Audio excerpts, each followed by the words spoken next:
Assalamualaikum warahmatullahi wabarakatuh. Perkenalkan, nama saya Lutfatul Hasanah, kelas 3A Farmasi, mahasiswa dari Stikes Bakti Mandala Husada Selam. Di sini saya akan menjelaskan materi tentang pelayanan informasi obat dan konseling. Pelayanan informasi obat didefinisikan sebagai kegiatan penyediaan dan pemberian informasi rekomendasi obat yang independen, akurat, komprehensif, serta terkini oleh apoteker kepada pasien, masyarakat maupun pihak yang memerlukan.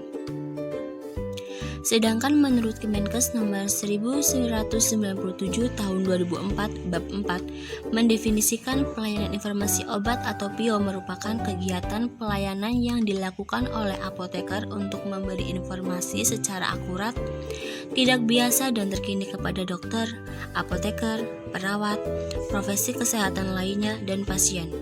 Kegiatan yang dilakukan dalam PIO dapat berupa: yang pertama, pemberian informasi kepada konsumen secara aktif maupun pasif melalui surat, telepon, atau tatap muka. Yang kedua, pembuatan leaflet, brosur, maupun poster terkait informasi kesehatan.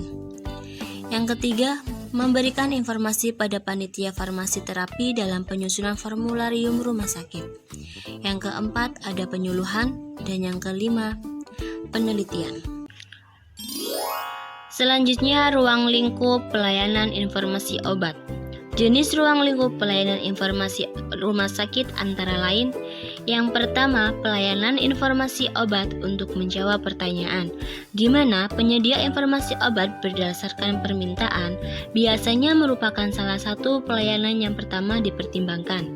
Pelayanan seperti ini memungkinkan penanya dapat memperoleh informasi khusus yang dibutuhkan tepat pada waktunya. Yang kedua, pelayanan informasi obat untuk penggunaan obat. Evaluasi penggunaan obat adalah suatu program jaminan mutu pengguna obat di suatu rumah sakit. Suatu program evaluasi penggunaan obat memerlukan standar atau kriteria penggunaan obat sebagai acuan dalam mengevaluasi ketepatan atau ketidakketepatan penggunaan obat. Yang ketiga, pelayanan informasi obat dalam studi obat investigasi. Obat investigasi adalah obat yang dipertimbangkan untuk dipasarkan secara komersial tetapi belum disetujui oleh BPOM untuk digunakan pada manusia. Yang keempat, pelayanan informasi obat untuk mendukung kegiatan panitia farmasi dan terapi, di mana partisipasi aktif dalam panitia ini merupakan peranan instalasi farmasi rumah sakit yang vital dan berpengaruh dalam proses penggunaan obat dalam rumah sakit. Yang kelima, pelayanan informasi obat dalam bentuk publikasi. Upaya mengkomunikasikan informasi tentang kebijakan penggunaan obat dan perkembangan mutakhir dalam pengobatan yang mempengaruhi seleksi obat adalah suatu komponen penting dari pelayanan informasi obat. Untuk mencapai sasaran itu dapat dipublikasikan dan disebarkan kepada profesional kesehatan.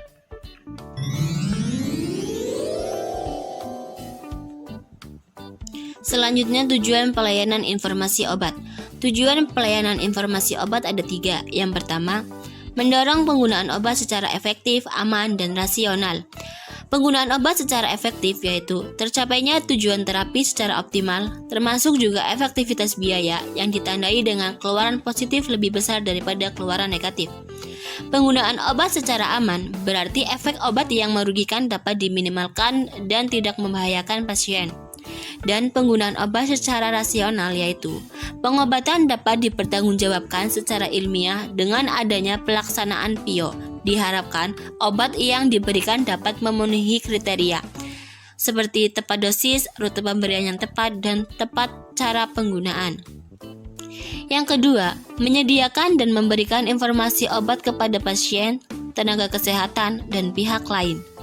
Dan yang ketiga, menyediakan informasi untuk membuat kebijakan-kebijakan yang berhubungan dengan obat, terutama bagi PFT atau KFT atau singkatan dari panitia atau komite farmasi dan terapi. Selanjutnya, fungsi pelayanan informasi obat.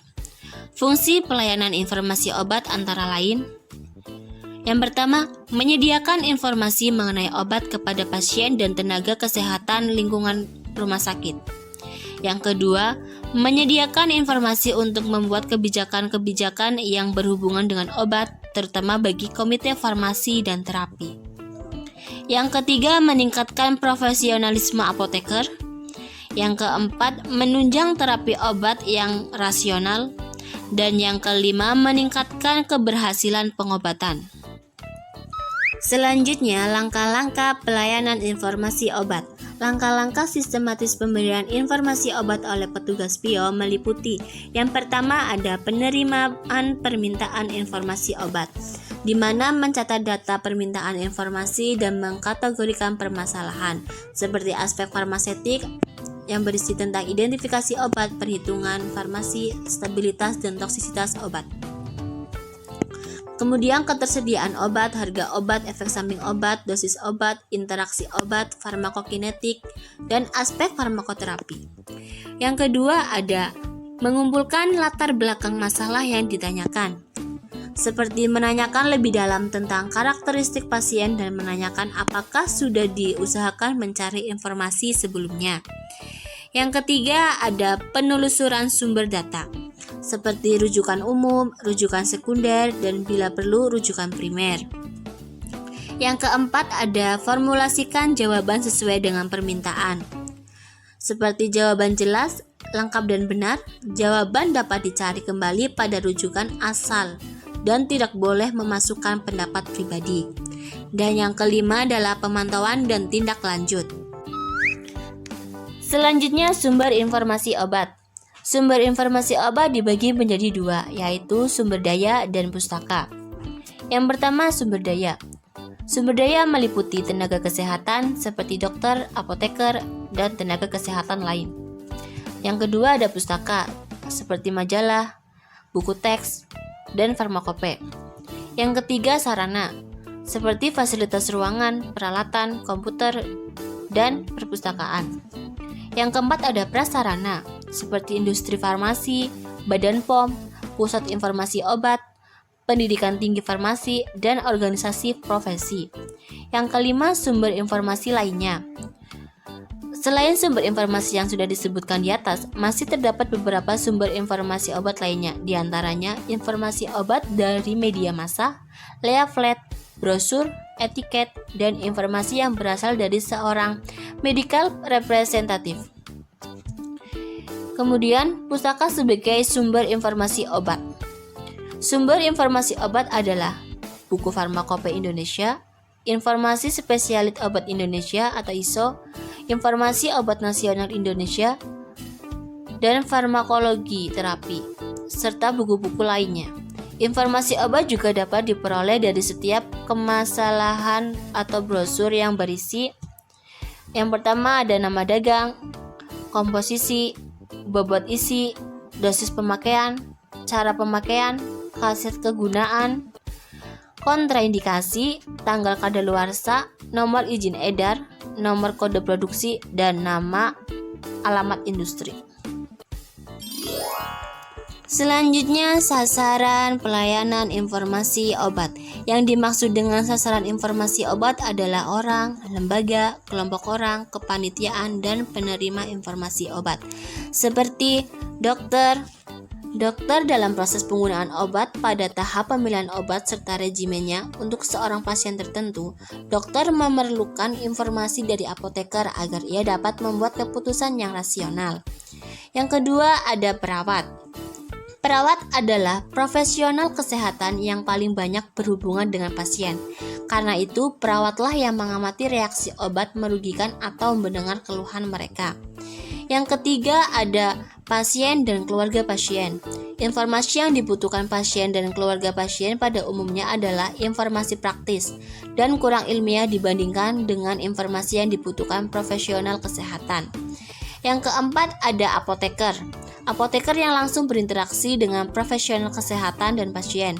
Sering menerima pertanyaan mengenai informasi obat dan pertanyaan yang tidak dapat dijawabnya dengan segera diajukan kepada sejawat apoteker yang lebih mendalami pengetahuan informasi obat. Yang kelima ada kelompok, tim, kepanitiaan, dan peneliti. Selain pada perorangan, apoteker juga memberikan informasi obat kepada kelompok profesional kesehatan, misalnya mahasiswa, masyarakat, peneliti, dan kepanitiaan yang berhubungan dengan obat.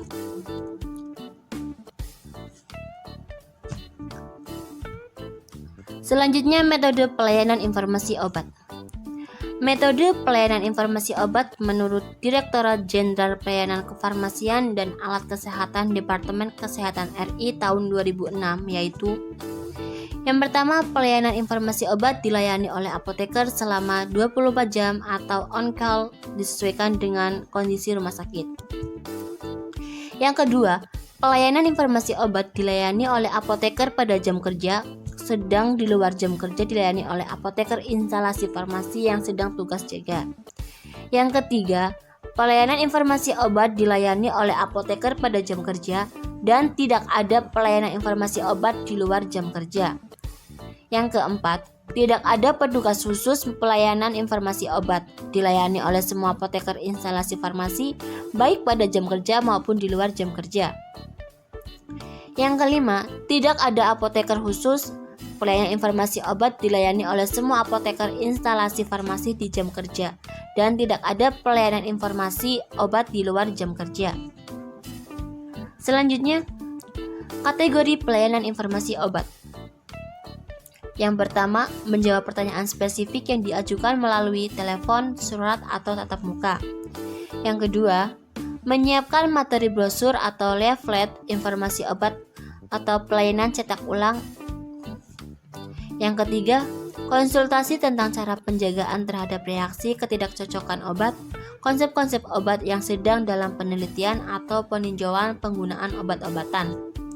Yang keempat, mendukung kegiatan panitia farmasi terapi dalam menyusun formularium rumah sakit dan meninjau terhadap obat-obat baru yang diajukan untuk masuk dalam formularium rumah sakit.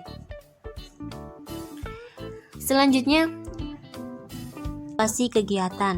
Evaluasi ini digunakan untuk menilai atau mengukur keberhasilan pelayanan informasi obat itu sendiri dengan cara membandingkan tingkat keberhasilan sebelum dan sesudah dilaksanakan pelayanan informasi obat.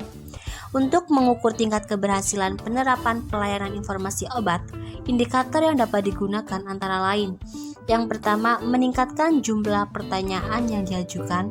Yang kedua, menurunnya jumlah pertanyaan yang tidak dapat dijawab. Yang ketiga, meningkatnya kualitas kinerja pelayanan. Yang keempat, meningkatnya jumlah produk yang dihasilkan seperti leaflet, buletin, dan ceramah. Yang kelima, meningkatnya pertanyaan berdasarkan jenis pertanyaan dan tingkat kesulitan. Dan yang keenam, menurunnya keluhan atas pelayanan.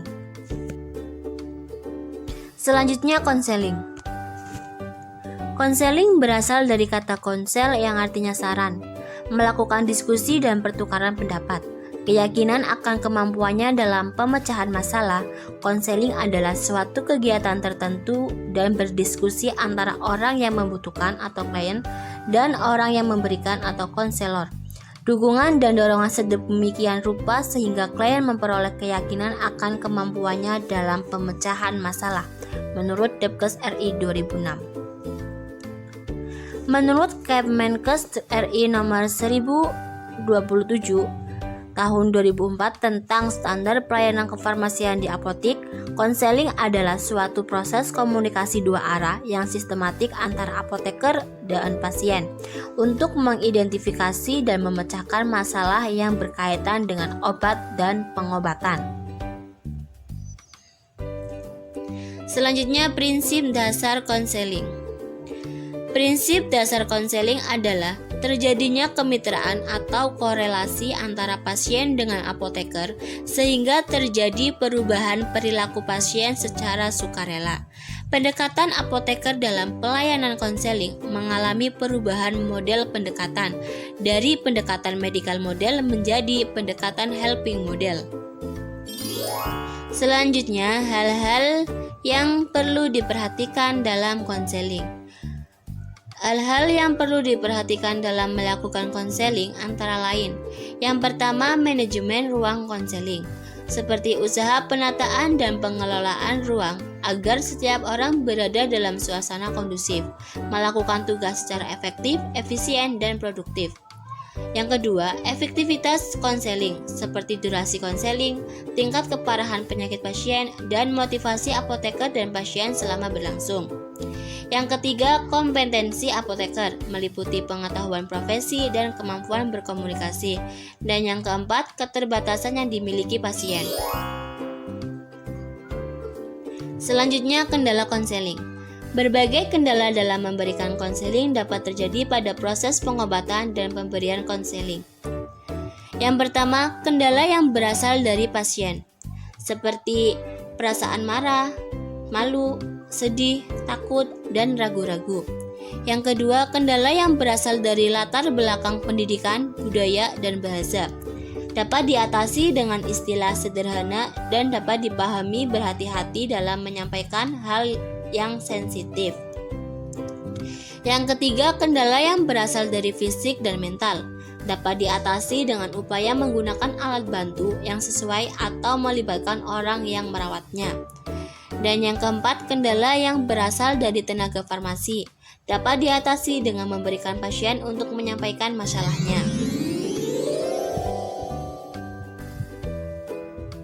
Terima kasih, sekian yang dapat saya sampaikan.